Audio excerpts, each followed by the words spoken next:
नमस्कार, बुलेटिन में आपका स्वागत है। मैं आपके साथ हिमानी। बुलेटिन का आगाज करेंगे एक बड़ी खबर के साथ। देहरादून से इस वक्त की बड़ी खबर सामने आ रही है। विधानसभा के शीतकालीन सत्र की तैयारियां तेज हो चुकी हैं।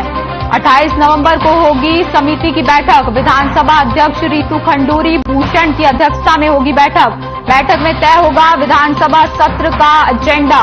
29 नवंबर से 5 दिसंबर तक चलेगा विधानसभा सत्र। देहरादून से इस वक्त की बड़ी खबर आपको बता रहे हैं। विधानसभा सत्र की तैयारियां तेज हो चुकी है। बैठक में तय होगा विधानसभा के सत्र का एजेंडा। 29 नवंबर से 5 दिसंबर तक चलेगा विधानसभा सत्र। विधानसभा सत्र के शीतकालीन सत्र की तैयारियां अब तेज हो चुकी हैं। 28 नवंबर को होगी बैठक में तय होगा विधानसभा के सत्र का एजेंडा। 29 नवंबर से 5 दिसंबर तक चलेगा विधानसभा सत्र। 28 नवंबर को होगी कार्य मंत्री समिति की बैठक। बैठक में तय होगा विधानसभा के सत्र का एजेंडा।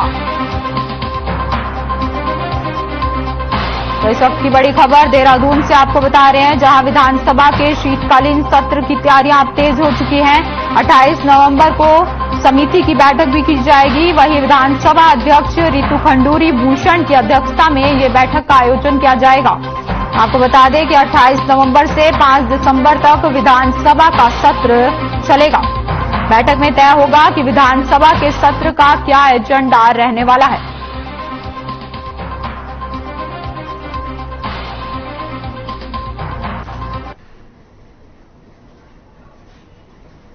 चलिए खबरों में आगे बढ़ते हैं। हरिद्वार में 4 दिनों से चल रही पूर्व सीएम हरीश रावत की भारत जोड़ो यात्रा हरिद्वार जिंदाबाद यात्रा आज समाप्त हुई। हरिद्वार ग्रामीण विधानसभा के धनपुरा में समाप्त हुई। यात्रा के दौरान हरीश रावत ने जनसभा करते हुए कहा कि प्रदेश की बीजेपी सरकार पर जमकर हमला बोला। उन्होंने कहा कि हरीश रावत ने उनकी यात्रा को लोगों का पूरा समर्थन मिला है। हरीश रावत ने जवाब दिया कि मैं पार्टी का सेवक हूं और पार्टी के सामने टिकट की दावेदारी पेश नहीं करूंगा। हालांकि पार्टी जो निर्णय लेगी उसका पालन करूंगा।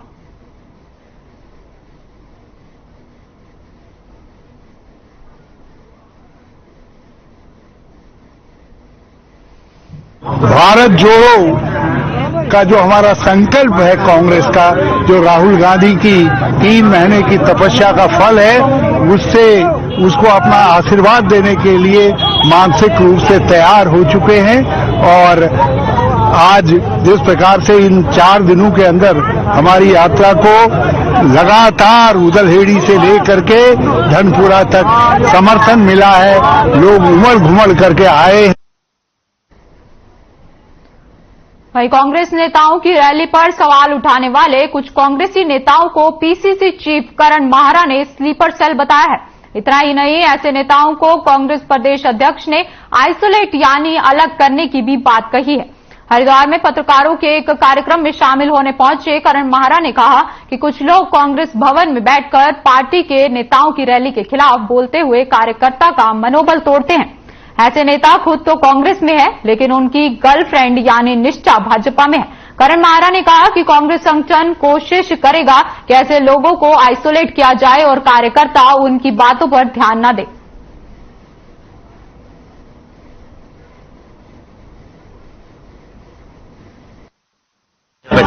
स्लीपिंग सेल कहने के पीछे तात्पर्य है क्योंकि आपने देखा हो कई बाइट्स ऐसे आ रही जो कांग्रेस भवन के नजदीक से दी गई हैं, जिसमें उस कार्यकर्ता का मनोबल तोड़ा जा रहा है, जो कह रहा है कि जो 40 आदमी 50 आदमी लेके अपने गांव में आंदोलन कर रहा है या कांग्रेस के आइडियोलॉजी के लिए लोगों को लेके सड़कों पे है। नेताजी ये कहते हुए दिखाई दे रहे कि 40 लोग 30 लोग लेके मजाक हो रही है। गांधी जी 37 लोगों को लेके शुरू किए थे दांडी यात्रा को। ऐसे लोग 100% वो हैं जो स्वयं तो कांग्रेस में से सके, लेकिन जो उनकी निष्ठा है, उनकी जो गर्लफ्रेंड है निष्ठा नाम की, वो बीजेपी में मिली हुई है।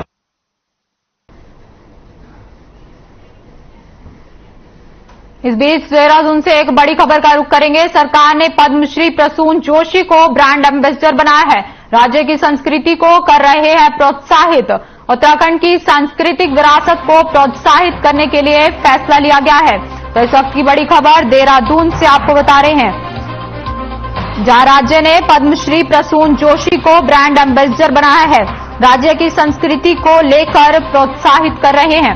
इस वक्त की बड़ी खबर देहरादून से सामने आ रही है, जहां सरकार ने पद्मश्री प्रसून जोशी को ब्रांड एम्बेसडर बनाया है।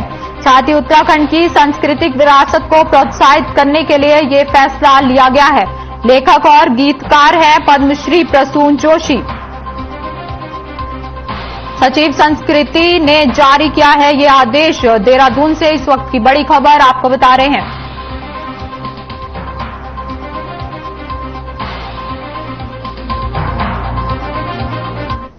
तो ये तस्वीरें भी लगातार आपको दिखा रहे हैं देहरादून से, जहां सरकार ने पद्मश्री प्रसून जोशी को ब्रांड एम्बेसडर बना दिया है और राज्य की संस्कृति को लेकर ये प्रोत्साहित किया जा रहा है। उत्तराखंड की सांस्कृतिक विरासत को प्रोत्साहित करने के लिए ये फैसला लिया गया है। तो देहरादून से ये तस्वीरें आपको दिखा रहे हैं, जहां गीतकार और लेखक पद्मश्री प्रसून जोशी को ब्रांड एम्बेसडर बना दिया गया है।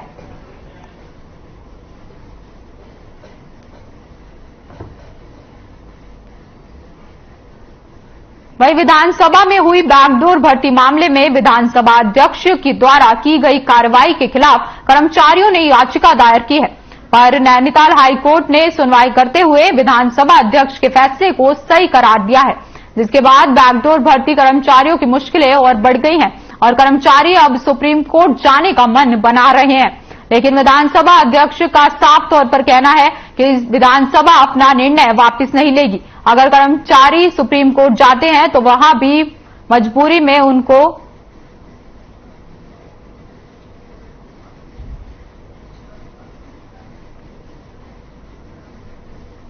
कौन है सुनीता विद्यार्थी? कौन? देखिए, अगर इस तरीके का कोई मैटर है कि अभी भी कुछ लोग या रिश्तेदार या किसी के भी सगे जो हैं वहां पे अवैध रूप से अगर नियुक्ति पाकर वहां पे बने हुए हैं, तो निश्चित रूप से उन पे कार्रवाई की जाएगी। क्योंकि जिस प्रकार से माननीय मुख्यमंत्री श्री पुष्कर सिंह धामी जी ने पूरे प्रदेश में भ्रष्टाचार मुक्त प्रदेश बनाने का संकल्प लिया है, उसके लिए हमारी सरकार कृत संकल्पित है। और कहीं पे भी किसी भी विभाग में अगर इस तरीके से अवैध नियुक्तियां हैं तो तत्काल उन पर जो है कार्रवाई सरकार करेगी। देखिए, ऐसा है, अगर उनकी सलीमता उसमें है और अगर उनकी पूरे तरीके से जो है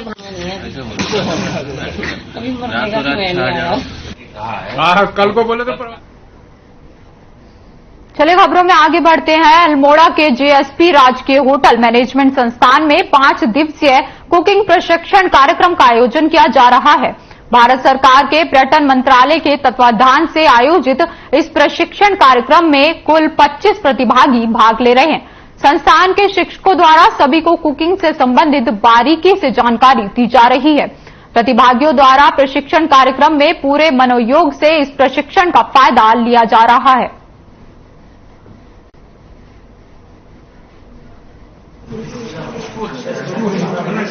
मुझे यहाँ आके काफी मैं जो डेली यूज में बनाती हूँ उससे काफी अच्छी चीजें मुझे यहाँ सीखने को मिल रही हैं, जो मैं घर की ही चीजों से घर में अच्छे से अच्छा बना पाऊँ। और हमें यहाँ आके काफी अच्छा लग रहा है। दिनों में हम बहुत कुछ सीखे हैं, जैसे हम घर पे हमने कभी सोचा नहीं था कि हम बना पाएंगे, वो यहाँ आके हमें लगता है कि हम घर में वो बना लें। एक्चुअली ये भारत सरकार पर्यटन मंत्रालय के द्वारा एक प्रोग्राम चलाया गया है, जो 5 दिवसीय प्रशिक्षण कार्यक्रम है, जिसमें जो लोग कहीं पे ढाबे में, कैंटीन में, मेस में, इस जगह पे काम कर रहे हैं, उन लोगों को बेसिकली उनकी उस खाने की बारीकियों के बारे में बताने में, उसमें हाइजीनिक किस तरीके से वो लोग उसका इस्तेमाल करें, उसको बताने के लिए भारत सरकार द्वारा ये जगह जगह पे कोर्स चलाया गया है, जिसके तत्वाधान में आज ये राजकीय होटल संस्थान अल्मोड़ा में हम लोग यहाँ पर एक 5 दिवसीय कार्यशाला चला रहे हैं। भाई कोटद्वार में पुलिस की नाक के नीचे अवैध कच्ची शराब का गोरख धंधा खूब फल फूल रहा है। कोटद्वार के गाड़ी घाट जूला बस्ती में एक शराब तस्कर खुलेआम अपने घर से ही अवैध कच्ची शराब का कारोबार कर रहा है। यह शराब तस्कर कई बार अवैध शराब बेचने के मामले में जेल भी जा चुका है, लेकिन बावजूद इसके यह सुधरने का नाम नहीं ले रहा है।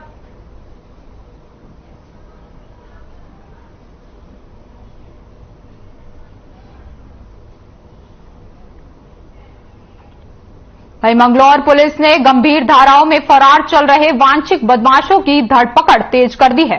एसएसपी हरिद्वार अजय सिंह की ओर से वांछित इनामी अभियुक्तों की गिरफ्तारी के लिए कड़े निर्देश दिए गए हैं। कोतवाली मंगलोर से 2 आरोपी अंकित और बबलू अलग अलग मामलों में काफी समय से फरार चल रहे थे, जिसकी गिरफ्तारी के लिए पुलिस ने प्रचार प्रसार कराया है।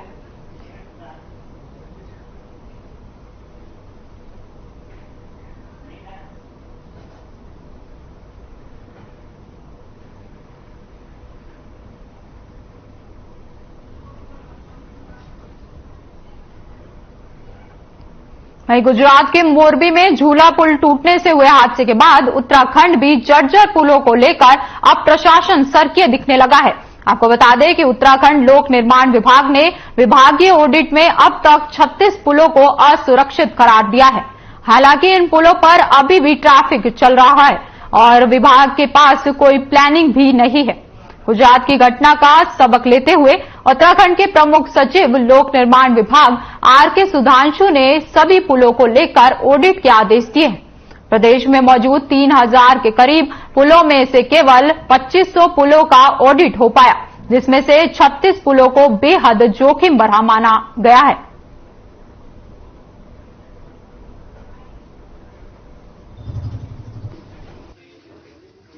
इसमें 36 पुल हैं जो कि हमारे सेफ्टी ऑडिट में सुरक्षित पाए गए हैं और हर जनपद में है वो, और जिनकी की सूचना मेरे पास है। 5 सेतु उधम सिंह नगर में है, 1 सेतु अल्मोड़ा जोन में है, देहरादून जोन में 4 हैं, देहरादून में 1 और हरिद्वार में 3। पौड़ी जोन में सबसे ज्यादा है 25 सेतु, जिसमें कि 8 टिहरी में, 1 चमोली में और 16 पौड़ी में है। नगर पंचायत पोखरी में पार्षदों ने संजय रावत पर गंभीर आरोप लगाए हैं। पार्षद ने कहा कि बिना टेंडर के मिनी स्टेडियम के पास पार्क का निर्माण कराया गया है, जबकि कार्य की ई निविदा 2 दिसंबर को निकाली जानी है। उनका कहना है कि शहर में जमकर कमीशनखोरी चल रही है, जो सरकार सरासर गलत है। इससे पहले भी कई बार ऐसे काम किए जा चुके हैं। उनका कहना है कि अगर भ्रष्टाचार पर समय रहते कार्रवाई नहीं की गई तो हम आने वाले बोर्ड का बहिष्कार करेंगे।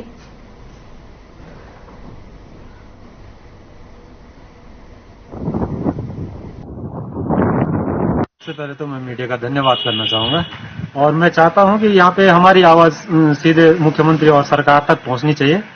हमारे यहाँ पे ये नगर क्षेत्र में आज से पहले भी यही काम होते आए हैं।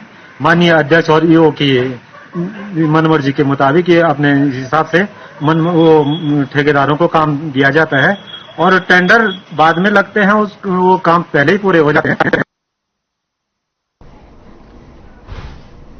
नई खबर उत्तरकाशी से है, जहां इन दिनों 3 दिवसीय गंगा उत्सव कार्यक्रम का आयोजन किया जा रहा है। राष्ट्रीय स्वच्छता गंगा मिशन के तहत आयोजित इस कार्यक्रम में शुक्रवार को बतौर मुख्य अतिथि परमार्थ निकेतन के पूज्य स्वामी चिंतानंद मुनि महाराज ने हिस्सा लिया। उन्होंने द्वीप प्रज्वलित कर कार्यक्रम का शुभारंभ किया। इस दौरान जिलाधिकारी अभिषेक रोहिला और क्षेत्रीय विधायक सुरेश चौहान भी मौजूद रहे।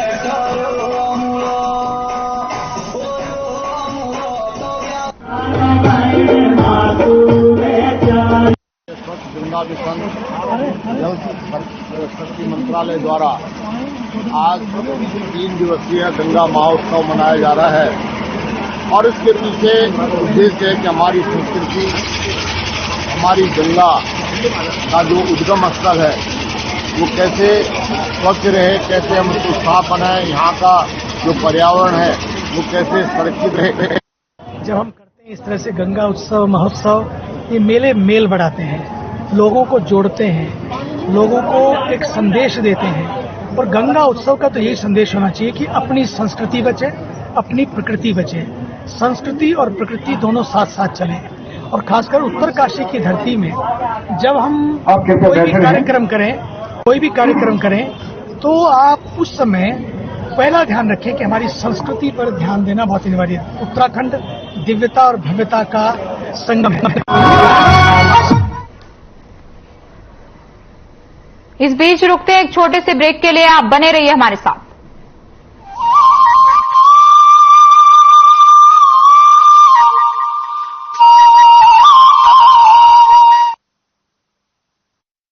सब कुछ आजमाया और तब मैंने माना कि सिर्फ सच्ची सहेली ही है। महिलाओं के उन मुश्किल दिनों की हर समस्या जैसे कठिन दर्द, अनियमितता, खून की कमी, थकान व कमजोरी जैसी सभी प्रॉब्लम्स के लिए नंबर 1 औषधि एवं टॉनिक।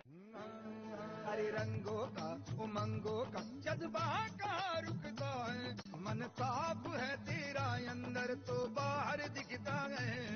जो अच्छा हो जो सच्चा हो वही तो दिखता है। हम निरमा एडवांस हैं, मन की तरह कपड़े भी साफ रखते हैं। Nirma advance. Hey mom, hey, look, I can download a song really fast. I can make dosas faster. Must be joking. Bus, 3 easy steps. Mix with water, spread batter, fry. गाना डाउनलोड हुआ? नहीं, पर तब तक मैं इडली बनाती हूँ। हमने बनाया किड्स से। हरे रंगों का उमंगों का, हरे रंगों का उमंगों का जज्बा का रुकता है, मन साफ है तेरा अंदर तो बाहर दिखता है। हर रिश्ते का एहसास रखते हैं, हर घर में अपनी पहचान खास रखते हैं। हम निरमा एडवांस हैं, मन की तरह कपड़े भी साफ रखते हैं। निरमा एडवांस। अगर आप पत्रकारिता के क्षेत्र में करियर बनाना चाहते हैं तो हम सिखाएंगे।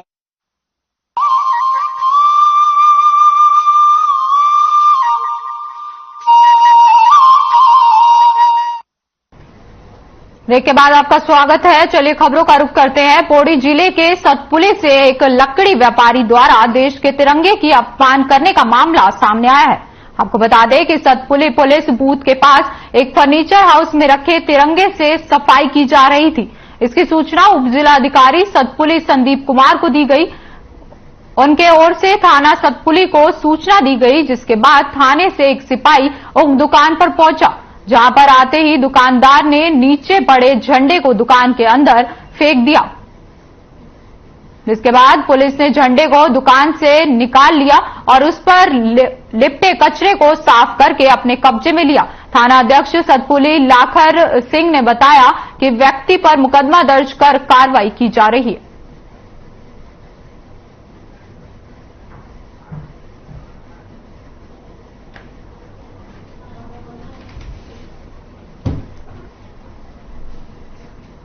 वहीं गदरपुर के मुख्य मार्ग पर गड्ढे भरने के दौरान मामले का सुनी के दौरान 2 पक्षों में विवाद हो गया। विवाद इतना बढ़ गया कि दूसरे समुदाय के लोगों ने बीजेपी विधायक के प्रतिनिधि और बीजेपी नेता पर लाठी डंडों से हमला कर उसे घायल कर दिया। घायल से गुस्साए भाजपाइयों ने सैकड़ों की संख्या में थाने के बाहर धरने पर बैठ गए हैं। एसएसपी के आश्वासन के बाद भाजपाई धरने से उठे। दरअसल बीजेपी नेता सचिव बत्रा मुख्य बाजार में सड़क पर गड्ढे भरवा रहे थे। इस दौरान 2 युवक तेज गति से बाइक लेकर निकल रहे थे। बाइक सचिन बत्रा से लगते लगते बची। वहीं सचिन ने उनको डांट लगा दी और गाड़ी देखकर चलाने की नसीहत भी दी। इस दौरान बाइक सवार युवकों की सचिन से बहस भी हो गई।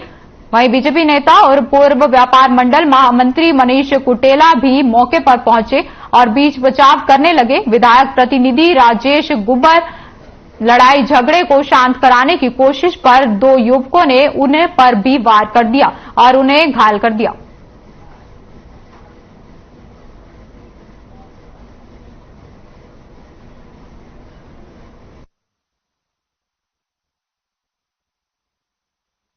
राजेश कुमार गुम्बर जी, मिन्नी जी, वो सड़क का काम करा रहे थे पीडब्ल्यूडी का, क्योंकि वहां पर जाम लग गया था, वहां पर एक्सीडेंट हो रहे थे।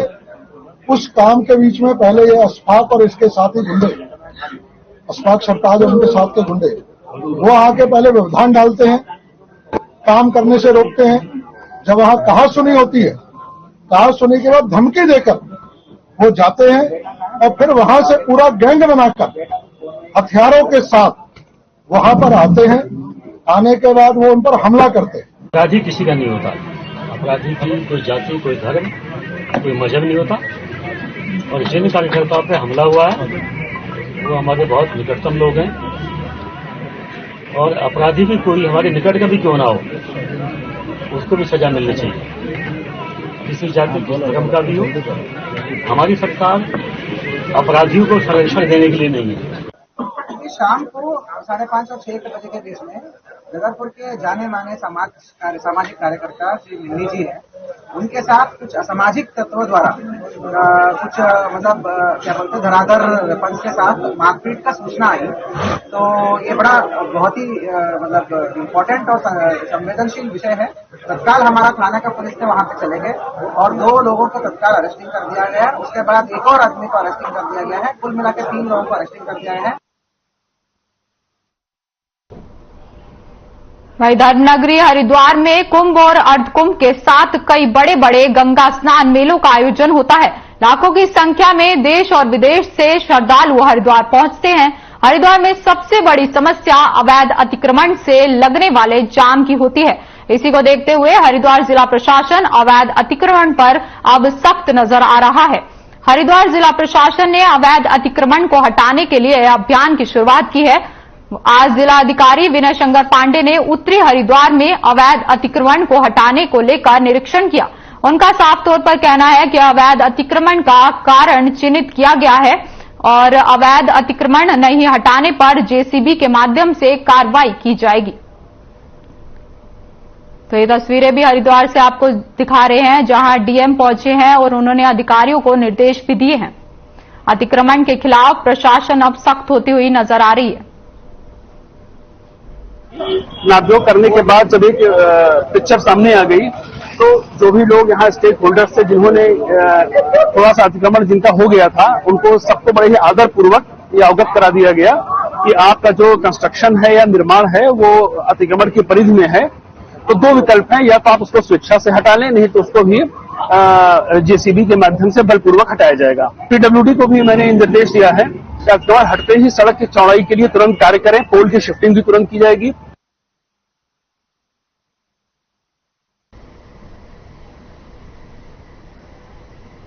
वहीं अंकिता भंडारी हत्याकांड को अब 2 महीने बीत चुके हैं, लेकिन अभी तक दोषियों के खिलाफ कोई ठोस कार्रवाई नहीं की गई है, जिसे लेकर जनता में खासा आक्रोश देखने को मिल रहा है।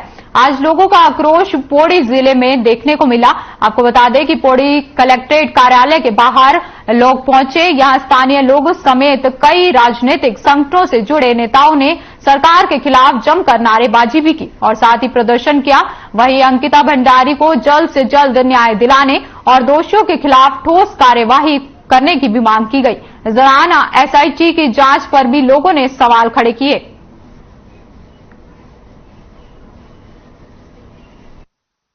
शांतिपूर्वक जो ज्ञापन मुझे दिया गया और उसमें जो मांगे हैं उन्हें हम विभिन्न पटलों पे जो भेजी जाएंगी उसे भेजा जा रहा है। और इसके साथ ही उनके साथ में एक सकारात्मक चर्चा भी की गई है। तो उस चर्चा में वुमेन सेफ्टी को लेकर जो भी इम्प्रूवमेंट किए जाने हैं उस पर बातचीत हुई।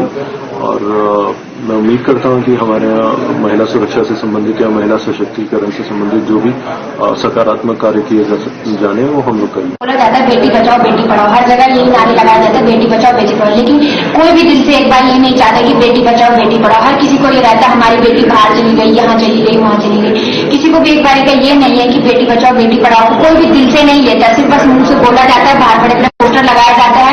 मोदी जी हर कोई यही बोलता है बेटी बचाओ बेटी पढ़ाओ, लेकिन कोई भी जो है दिल से नहीं अपनाना चाहता है। इनकी सीबीआई की जांच हो और हम उनके गाँव से वो हमारी बेटी है और हमका इनसे न्याय मिले। कितने दिन हो गए उसको अभी कोई न्याय नहीं मिल रहा है। के गाँव के हैं और उसकी लड़ाई में हम शामिल हैं और वो हमारी बेटी थी, उसके साथ बहुत अन्याय हुआ और हम ये चाहते हैं कि उसको न्याय मिले। अगर जो वो है उसके कातिल हैं उनको फांसी होनी चाहिए। हम तब तक फिलहाल इस बुलेटिन में इतना ही। नमस्कार।